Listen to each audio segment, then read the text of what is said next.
Good morning. So today we are starting with the unit 1 sociology, IGNO material, BA material. So here we will see the objective of this module, thinking sociologically. Introduction, then sociological methods, then sociology in everyday life, sociology and other discipline like Mill's types of practicality and bureaucratic ethos, Mill's uses of history, in what way sociological looks at reality, Mill's the human variety, observe, interpret, and validate sociological perspective, Bauman the sociological eye, Mill's the philosophies of science. Then at the end of this, then summary of this unit.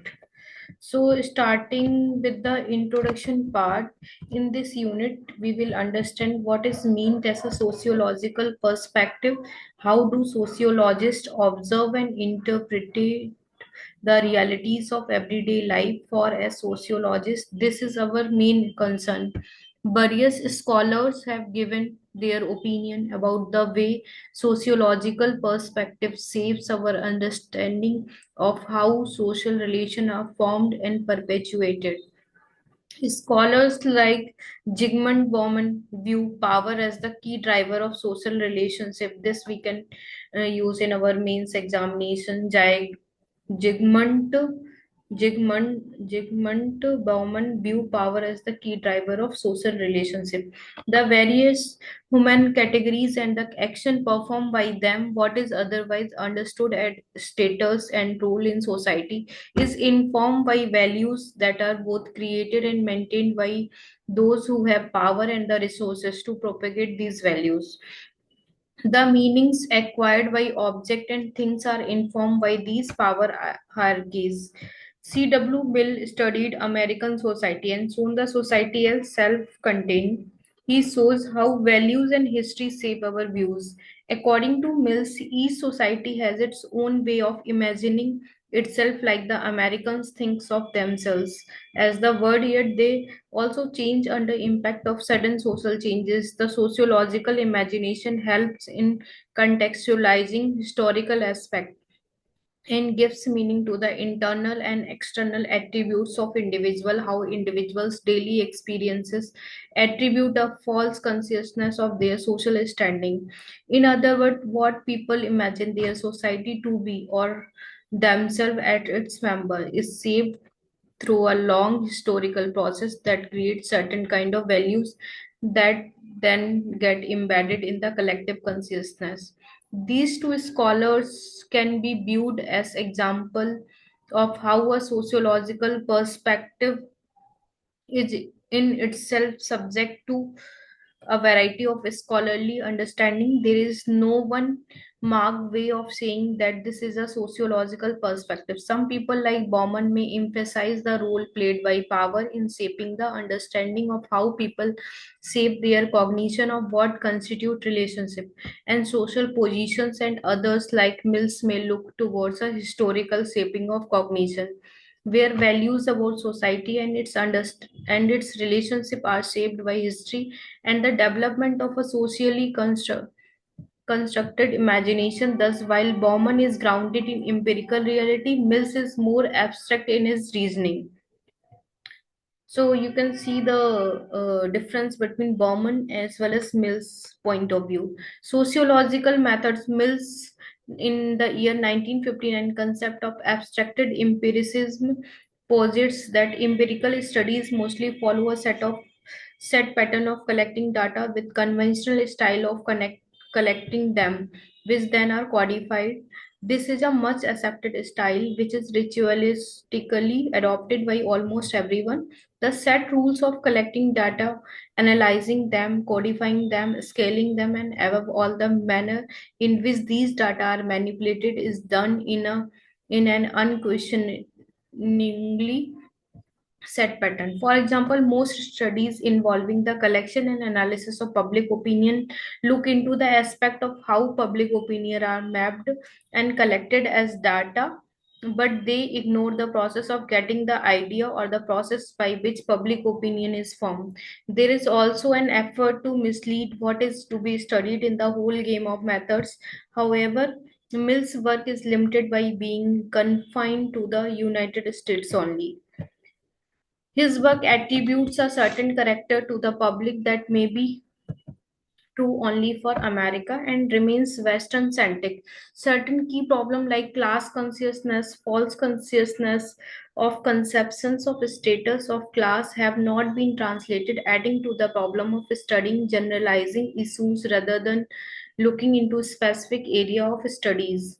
The sociology have created a repertoire of concepts and methods that remain regional and preclude generalization, especially to non-Western societies. The studies of World War II will discuss and describe social processes that do not include origin and causes. What is important is that in the abstracted empirical style, what is needed to be studied has not been given consideration, and the emphasis has been on method rather than content of study and also its relevance for being studied. The abstracted empiricist is more concerned with the philosophy of science, the scientific method, rather than what he studies in is all about. Thus, the sociologist who should be concerned with society and its issues become more involved with the method to be used and what can be studied by these methods. In other words, the method becomes a limitation. At the same time, there is an effort to extend the sociological method to other fields. Experts in method are not only specialists on social philosophy but also try to further the specialization within the social science through methodological inhibition, which is in accordance with the institute where this method is put into practice. Paul F. Lagersfeld has explained how abstracted empiricism can be used as a style of work and regards as the sociologist as the methodologist of all social sciences. Thus, empiricism becomes the hallmark of sociology as compared to philosophy or epistemology. Rather than thinking about why things happen, sociologists try to focus on what is happening and how it is happening. Sociology uses its expertise to talk about a particular topic by the use of sociological method and thus convert knowledge into empirical language. This is done by moving from history of institution and ideas to concrete behavior of peoples. It is also done in terms of relating the study to other areas. Another approach is to study certain social situations which are repeated, and lastly to give emphasis to contemporary social events. Emile Durkheim, in his classic work, The Rules of the Sociological Method, this we can book also we can quote in our means answer. Emile Durkheim, in his classic work, The Rules of the Sociological Method, had said that social facts should be explained by other social facts, thus putting the psychological and philosophical as beyond the scope of the sociological method. The sociology remains empirical, tied to specific situations, and largely precluding generalizations. Abstracted empiricism tries to overcome the issue of too much specificity and lends a more scientific character to sociology. Sociology in everyday life. Mills in 1959 concept of the promise relate to the trap that people find themselves unable to get rid of life circumstances. People are caught in the vicious circle of mundane ordinary everyday living which are affected by circumstances beyond their control but which they fail to comprehend. By the concept of trap, Mills is referring to the social changes that occur which affect the ordinary man. Certain external influences which transcend the internal human spaces and both are interrelated, but it is unfortunate that social beings do not relate the two. They are unable to decipher that happening in the world outside have a direct effect on the everyday and make them what they are. Thus, people in the rural areas of the world were unable to comprehend the changes that were brought about in their lives by the world wars, just as in recent time. People do not understand how conflict in a remote part of the world may affect their lives. Mills gave agency to history as it shapes human being and their destiny. Thus, human agency is limited by where we are born and what happens outside of our immediate social context. Thus, the sociological imagination is constructed out of historical circumstances and values that are received. Thus, the Americans remain unaware of how they impact other societies. When people come in touch with other societies, their ability or willingness is conditioned by information received and not actual circumstances. Thus, reason is often overridden by values in the sociology of everyday life. The social sciences introduce reason through the comparative method. The analyst is one who can see the link between the two, history and the individual.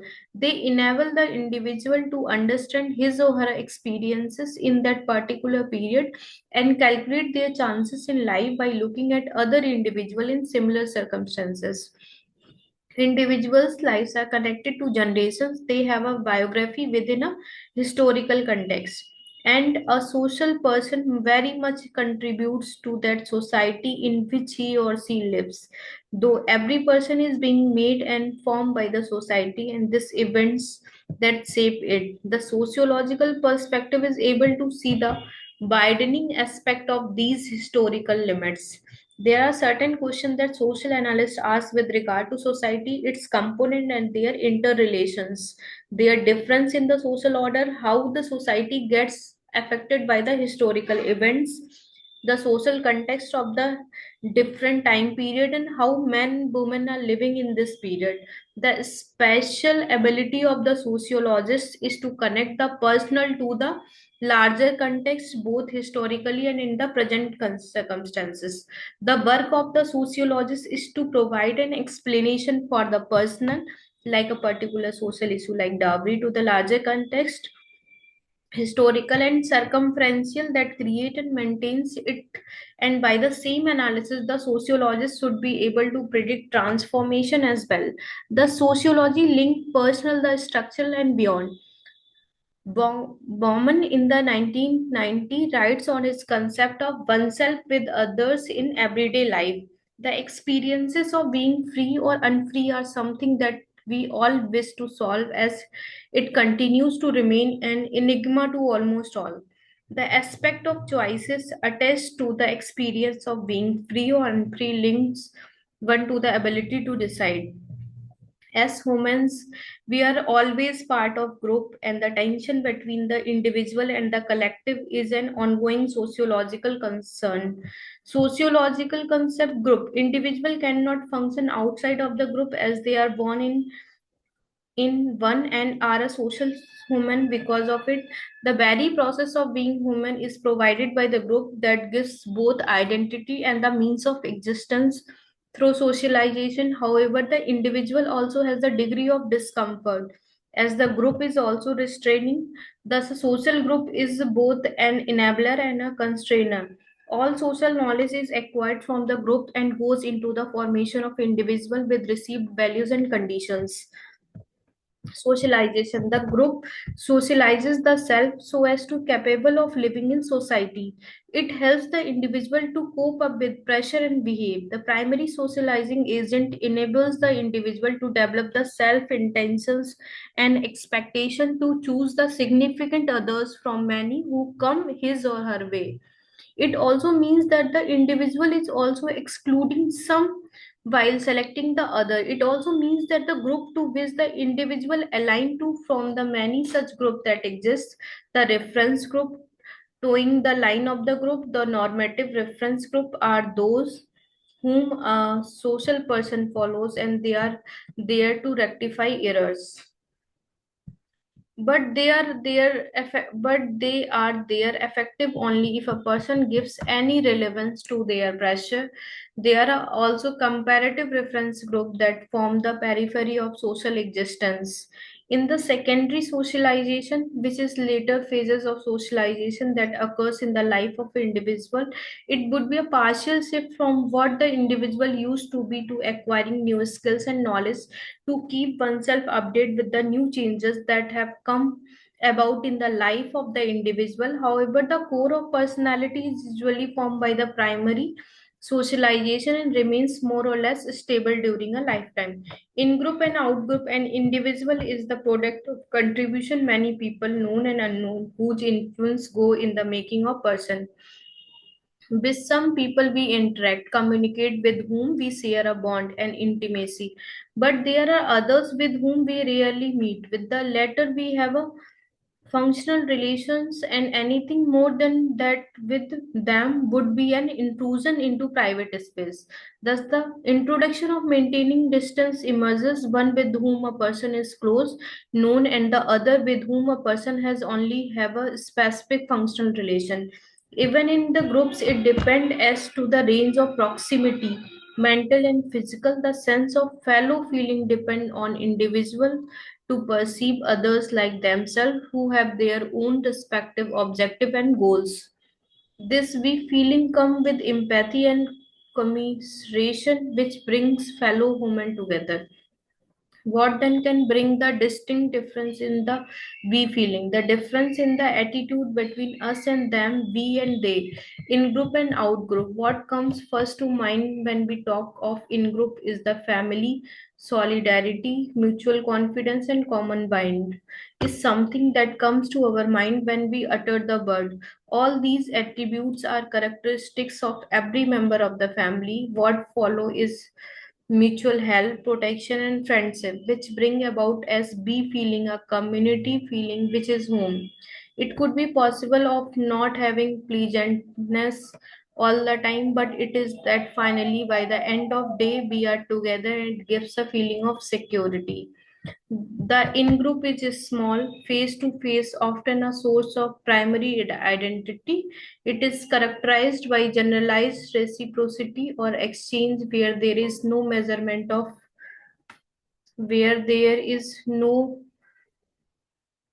when there is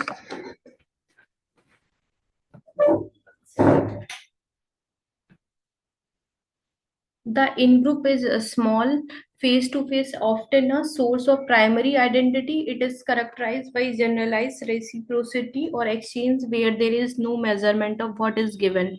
For example, parents do not put a value on what they do for their children, vice versa. Apart from family, other examples of in-group is of friendship, colleague at work, a small village community. There is a distinct line between in-group out-group in terms of boundaries that demarcate those who belong from those who do not.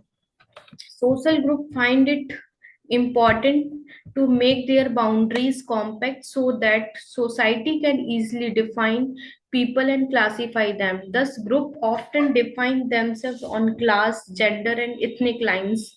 And the strong in group feeling also create the divisive forces in society, keeping people away from each other. This may lead to antagonism between different groups that may also intersect with excess of inequality. Thus, in the West, exclusive clubs meant for white and upper class men excluded the colored people, the poor, and even sometimes women. Stranger. The stranger is nothing but an unfamiliar person, but who happen to be in the world we live. The stranger is a person who belongs to no known category or group. In more open spaces, the concept of the stranger becomes less well defined as in the city. The city is marked by a breakdown of familiar relationship and group that may also lead to a situation of anomy and moral vacuum. Thus, group maintains social values and norm in spite of also being instrumental in creating differences. Differences themselves may not be wrong as long as diversity is accepted and not made a matter of inequality or stigma. Together and apart. Social groups that are functional in maintaining social unity and stability are of the kind that we call a community. A community provides a secure place for the individual, which is often also the locus of identity and social well-being. Loss of community leads to a feeling of being rootless that is often the cause of mental anxiety and even antisocial behavior. Yet, very strong communities also create a barrier between people. The social group are conducive to both equipping keeping people together and also to keep them apart. So there is a little exercise you can do it by yourself and put in the comment box. Discuss the question one. Discuss the sociology in everyday life, and question number two is explain the sociological concept of group and socialization. The next topic is sociology and other disciplines. Mill's type of practicality and bureaucratic ethos. The main problem in social science is one of objectivity and perspective. The very choice of a social problem to study is one that involves choice that is self may be dictated by a bias. What may seem important to one person may not hold that much importance for another. This was the reason that post-colonial theory began talking about gender bias and other form of bias. Moreover, it is also important that the manner of approaching a problem may also be different depending upon the internalized values of the analyst, as it's often demonstrated the analysis itself is never fully objective. Social issues become really pertinent to be studied only when they are studied without any conflict of values, a position that is almost impossible to achieve as most people carry unconscious biases that they themselves may not be aware of. Instead of solutions to problem, one may be led by into intellectual power jostless. As Hume famously remarked that we cannot deduce how we ought to act from what we believe is, and nor can we deduce how anyone else ought to act from how we believe we ought to act. Openness to accepting a multitude of opinion may also be seen as an aspect of the sociological mode of thinking. The social scientists work within the given framework of their context, accepting the society as it is. The social scientist is also a member of society and is socialized into a set of norms and values that may be difficult to transcend, but which may be possible to recognize. It is only by recognizing these inherent values that one may hope to transcend them. Gender bias is one obvious example. These days, studies are mostly undertaken to please the power holders and those who control the resources for the conduct of research. Military, social worker, big corporation, and the prison and the market for such research is also increasing. There is also research done for ideological reasons, such as to prove or disprove a particular political standpoint, feminism or environmentalism, for example. Thus, it is important for social scientists to be aware of the political meaning of the work.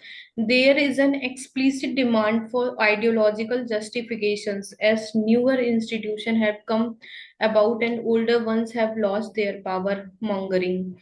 The social scientist is, if not knowingly, working for the bureaucratic setup of for the upholding the ideological justification. Both types are finally mean to legitimize the institution as a whole. The political meaning and administrative uses of social science have seen a shift, have been overshadowed by new manipulative methods that can be termed as bureaucratic social science. Such research work may involve funds being provided and facilities made available only to prove something that privileges the funding institution or agency. For example, a state bent upon making a dam may sponsor research to prove that dam has very little negative impact upon the environment. The social research may be used as a political and economic tool to legitimize a particular profitable enterprise.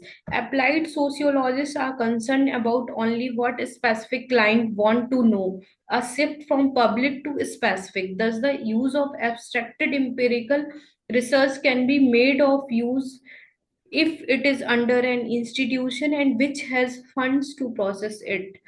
For as the work proceed, there would be corporate control over the division of labor. There is a huge setup of people involved in this, from intellectual administrator to research promoter to young recruits. Thus, institution with power can train sociologists with the tool and technique to do research without the philosophical grounding that makes for ethical and moral evaluation. With all deprivation of the sociological imagination, it becomes all the more important that the need for questioning policies. The issue is that social science would be a publicly responsible enterprise. For there is all chances of it being expropriated. There are chances that researchers lose their individuality while working in a bureaucratic setup. The role of the academic clique introduces work and also maintains its flow of critique. Reputation are created by the help of the cliques who ensure their appearance in social circle. Hence, clique determine strategies. The utilization of social scientists for the enhancement of bureaucratic purposes has limited the intellectual and philosophical scope of the discipline. The control that the bureaucracy has on the values and ideas of precisely anything that can be thought of is also contributive to a control of history. The use of language is also curtailed and prescribed. The bureaucratic control over sociological research is thus counterproductive of intellectual growth as well as against social justice. Misuse of history. The sociological involvement with history is in looking at the social transformation over time and into the history of social institution. For example, a sociologist in India would be interested in the evolution and past of an institution like ours. There is also interest in studying the social life in particular historical epochs, like for example in Victorian England or 17th century France. There is no doubt that there are problems in the method used. The task is to keep the record right, though there might be possible that changes brought about are based on biases of certain interests, and so saying that history can be distorted is not wrong. Thus, the correctness of historical fact is important. The task of historian is of utmost importance. The work of the historians are important as it contains all aspect of social sciences. For in all social studies, one need to have an historical viewpoint of the problem or the area. There is always an assumption that historian from one word goes to study another area. There is possible that he begins to compare, but there is need of historical material even if we are not doing comparative studies. History adds the required depth to sociological analysis and provide a backdrop to the current social situation. In what way sociology looks at reality, means the human variety. The historical realities tells us that there is a variety of social system and social structure, and the first and foremost task in comparing them is to keep an unbiased attitude. A sociological perspective puts all societies on the same scale in terms of values and only grades them in structural terms like complexity and demography. Social scientists has been concerned more about economic and political institution historically, and these have given helpful insight into the working of society and its institutions. Social structure can be defined differently, but the basic understanding it is the combination of institution classified according to the function each perform.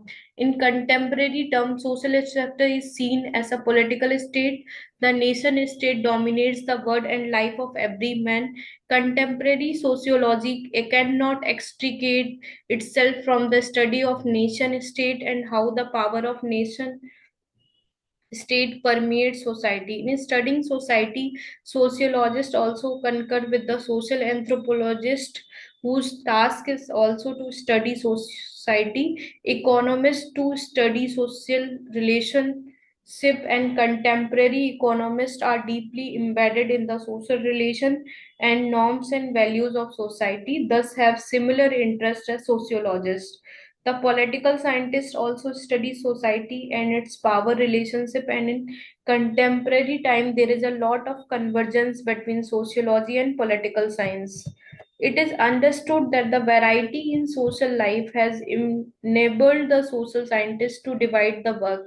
There is mutuality in discipline, though there might be disagreement as well as a respect that all disciplines have originated in their own way. Even though there is an increasing acceptance of discipline overriding each other, there is also an acceptance that disciplines have influences each other. Bowman values and action. Values originate from culture and receive wisdom of generations. They may change to some extent with wider social interaction, but some core values always remain. The shift in values may affect the way in which a person aspires for certain goals. For example, one may grow up with putting a high value on education, but later in life it may shift towards a higher value towards acquisition of wealth. Some actions are justified automatically by the internalized values and do not involve any attempt at making a choice. Others may be debated as one comes under outside influence. A person is more likely to be affected and undergo a change in values by someone having more authority, either person or institution. For example, a teacher in a school or a political institution. The more legitimacy a source has, the greater influence it is likely to have. Legitimacy is bestowed by society.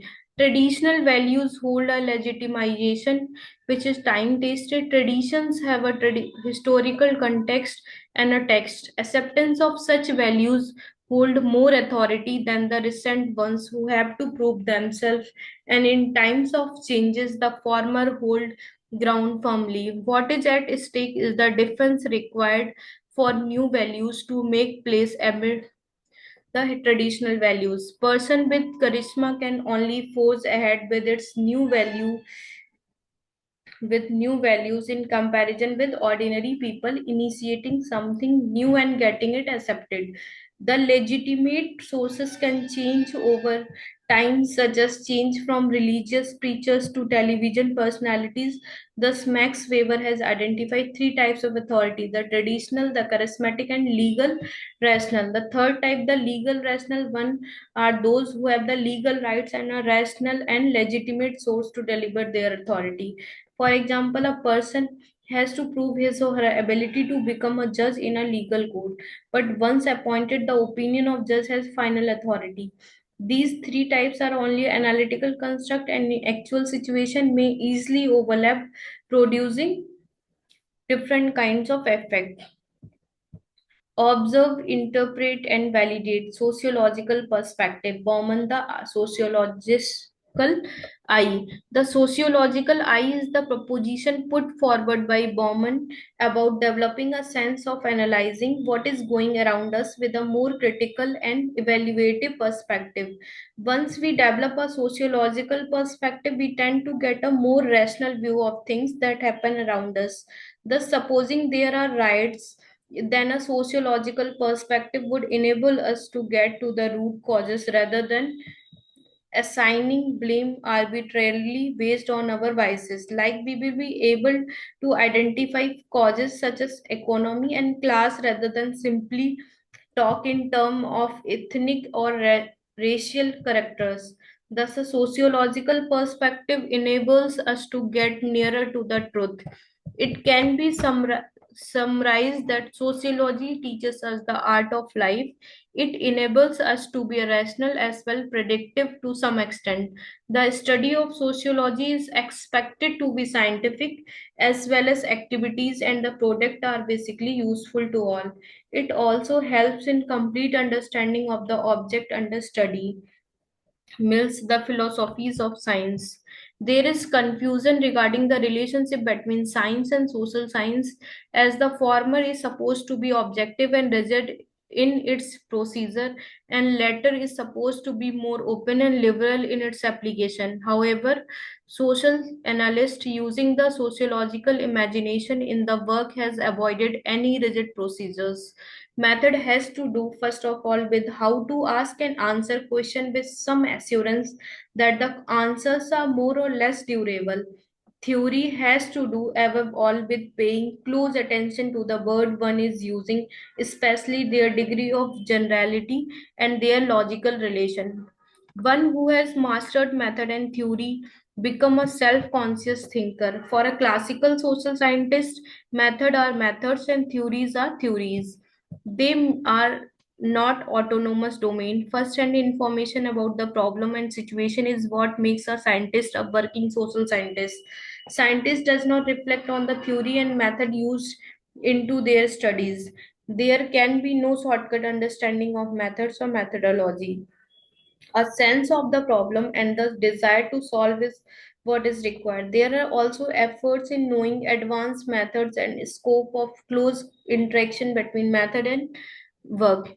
When we talk of empirical verification, one has to talk fact, how to get ideas and fact put together. More important is to know what is it that needs verification, and how it is to be done. When compared with grand theory and abstracted empiricism, the former uses the deductive verification method, while for the latter, what to verify is not a serious issue. Classical researchers use a detailed expositions and macroscopic conception of by designing small empirical studies.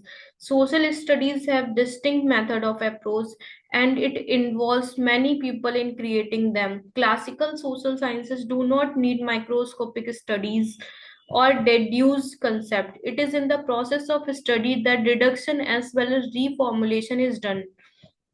The problem address the rest upon the methods, theories, and values, and it is a known fact that there are no ready answers to the question. What is required is an understanding more than a solution. For an effective sociological approach, the problems addressed should include various public issues and should bring out the causal connection between the issue and the social structure. The values that are challenged and the issue at stake, etc., should be taken into consideration. It is at time very unfortunate that there are certain values which are assumed as imperiled, not are not the real ones. So let's time for the exercise. Question number one: discuss why sociology as a discipline is scientific. And another question is, how does sociology look at reality? Discuss. And the last and third question is, how do we observe, interpret, and validate the sociological perspective? So you all can write your answers in the comment box. Now, time to let us sum up. In this unit, we have discussed how we see things through sociological angle. In this regard, we have focused the contribution of two prominent sociologists, Zygmunt Bauman and C. Wright Mill, to understand the various perspective. We have also discussed various concepts of sociology in everyday life, how we observe, interpret, and validate sociological perspective through sociological method. So that's all for today. Thank you so much.